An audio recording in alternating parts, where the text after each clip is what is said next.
కాంగ్రెస్ పార్టీతోనే అభివృద్ధి సాధ్యమని అన్నారు మంత్రి కోమటిరెడ్డి వెంకటరెడ్డి. నల్గొండ మున్సిపల్ కార్పొరేషన్ ఎన్నికల్లో కాంగ్రెస్ చారిత్రాత్మక విజయం సాధించేలాగా కార్యకర్తలు కృషి చేయాలని పిలుపునిచ్చారు. నల్గొండ మున్సిపల్ ఎన్నికల ప్రచారంలో పాల్గొన్నారు మంత్రి కోమటిరెడ్డి. ఇక 34వ డివిజన్లో కాంగ్రెస్ కార్పొరేటర్ అభ్యర్థి శ్రీధర్ రెడ్డికి మద్దతుగా రోడ్ షో నిర్వహించారు.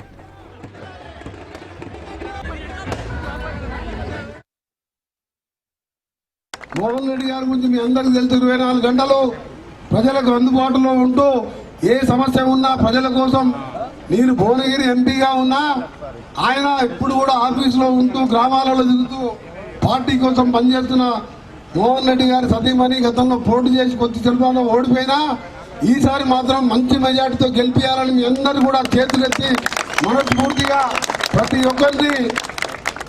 ఒక్కరు కూడా మనస్ఫూర్తిగా చేతులెత్తి మొక్కుతున్నాను. మీ అందరూ కూడా మంచి మెజార్టీతో గెలవాలని, దాంతోపాటు ఇక్కడ ఉన్న మన మేయర్ అభ్యర్థి గతంలో కౌన్సిలర్గా రామాలయం చైర్మన్గా పనిచేసి ఇప్పుడు కార్పొరేషన్ ఏర్పడిన తర్వాత మీ అందరి ఆశీర్వాదంతో మేయర్ పీఠం మీద కూర్చోపోయి చరిత్ర సృష్టించబోతున్న మన చైతన్య బురి శ్రీనివాసరెడ్డి గారికి మంచి మెజార్టీ అంటే అవతల 100 ఓట్లు కూడా రావద్దు, 100 ఓట్ల కంటే ఎక్కువ రావద్దు.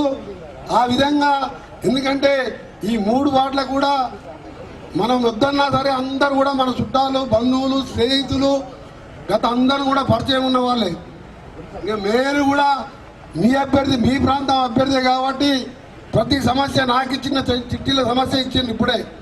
ఇవన్నీ కూడా నా చేతుల పని. నా దగ్గర 10 కోట్ల ఫండ్తో పాటు, మేయర్ గారి ఫండ్తో పాటు, మున్సిపల్ జనరల్ ఫండ్తో పాటు, కలెక్టర్ గారైనా సరే మంత్రి గారికి ఆలోచించంటే నేను పోయే అవసరం లేదు.